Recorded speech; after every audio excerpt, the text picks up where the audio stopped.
Welcome to the deep dive. Today we're jumping headfirst into toddlerhood. You know, that phase. Magical, messy, sometimes meltdown filled. Wow. Staying sane while raising these adorable little chaos machines. That's the challenge we're tackling. It really is. And our mission here for this deep dive is to pull out some really practical, actionable stuff from the material you sent over.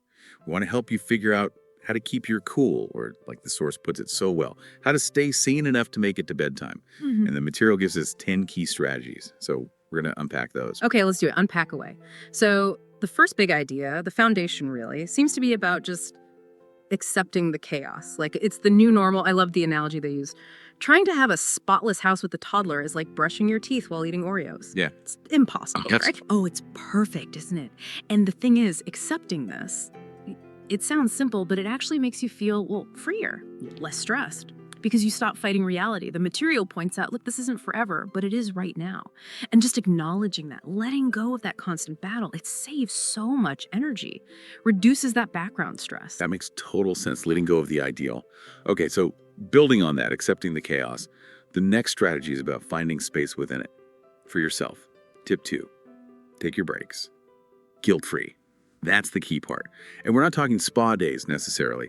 The source mentions things like, stepping outside for 5 minutes of deep breathing, or even just scrolling your phone in the bathroom for a minute. Those little moments count.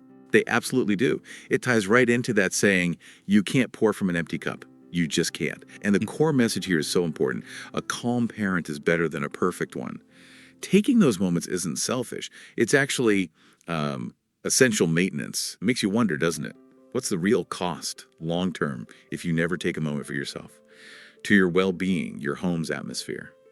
That's a really good question. Yeah. Okay, tip number 3.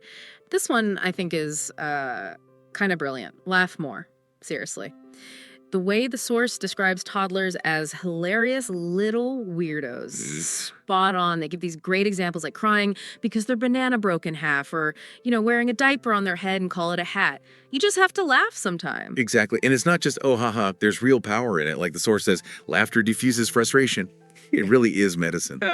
It's fascinating psychologically, just shifting your perspective, looking for the absurd humor in those moments. It can totally change how you feel. It's a coping mechanism, really. A good one. Definitely. Okay, so if we're managing our mindset with acceptance and laughter, we also need some practical structure. Which brings us to tip 4. Embrace routines, not rigid schedules. There's a difference. Toddlers apparently thrive on routine because it offers that sense of safety, that predictability they need. Precisely. And the routine suggested is flexible, right? Like wake up, eat, play, nap, dinner, bedtime, something like that. It's predictable. It's realistic. It's not some crazy color-coded schedule that's just going to fall apart by 9 a.m. anyway.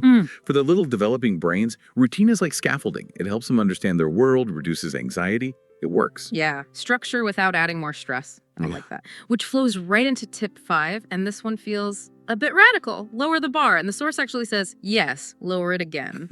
It's about redefining what counts as a win. Like your toddler ate crackers for dinner. That's a win. Didn't wear pants today. Still a win. Survived a tantrum in Target, according to the source. Win, Wow. win, win. Yeah, and that connects straight back to the main idea. This stage is not about perfection. It's about survival with smiles where you can find them. It forces you to ask, what is success during these toddler years? Is it a gleaming house? Perfectly behaved kids? Probably not. Maybe success is just everyone made it through the day relatively intact. You have to adjust your definition. It's a huge mental shift. Okay, tip 6 follows logically. Pick your battles. Like seriously pick them. The source asks, is it really worth a fight over mismatched socks? Or, wearing pajamas to the grocery store? Probably not. Exactly. Save your energy. Save that precious emotional bandwidth for the stuff that actually matters. And they give that great stark example, like not licking the wall outlets. Yes, that's a battle worth fighting. But the small stuff, let it go. You only have so much energy in a day, right? Use it wisely. Good advice. Okay, tip 7 tackles communication. Use simple words and even simpler expectations. Because let's face it, communicating with tiny humans with big feelings and few words is unique. It really is. And the source explains that speaking calmly and simply helps everyone. Phrases like, we're leaving in 2 minutes.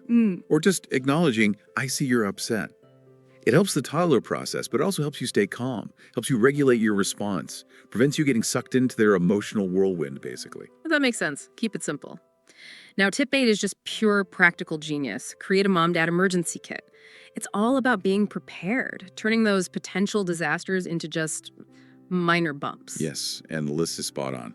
Snacks, wipes, chargers, headphones, backup toys, keep them everywhere, it says. Bag, car, and soul. Love that. It's not just about the stuff, it's the mindset of being ready. The source nails it with the equation. Preparedness, sanity. Knowing you have a backup plan, some tools, it just lowers your own anxiety levels significantly. Oh, absolutely. Having snacks ready has saved me countless times. Okay, tip 9 is about perspective. Remind yourself this is a phase. It's so easy to feel like this intensity, this chaos is forever. It really is. But the source puts it so beautifully, saying, while you might just miss sleep right now, there will come a day when you'll miss the sound of tiny feet pounding down the hall. It's a potent reminder. This stage is short and you're stronger than you know. It's about remembering impermanence during tough times. It helps. It really does. Okay, and the final tip, number 10, kind of ties it all together. Celebrate the small wins. Don't just survive the day, notice the good bits. Like, you got through the day without yelling, high five. They said please without prompting, amazing. They finally napped, huge win. Absolutely. The source says, throw a mini dance party. Celebrate those victories, big and small. Yeah. And it's not just fluff. It's actually vital for resilience, for keeping a positive outlook. Our brains naturally focus on the problems, the negatives, so you have to consciously, deliberately celebrate the wins. It refuels you, gives you that sense of accomplishment, not just, exhaustion. Wow, okay. So that's 10 really solid sanity-saving strategies for the toddler trenches. We've covered embracing chaos, taking breaks, laughing more, picking battles, lowering the bar, using simple words, being prepared, remembering it's a phase, and celebrating every little win. The goal of this deep dive was really to give you, the listener, a kind of shortcut to feeling more informed, more equipped for this wild ride. Definitely. And maybe, as a final thought to leave you with, consider this. How could embracing your new normal, whatever challenges you're facing, and celebrating those small wins, how could that apply beyond parenting? In any tough phase of life, how might that simple shift contribute to feeling stronger, maybe even finding a bit more peace, more joy right where you are? Something to think about.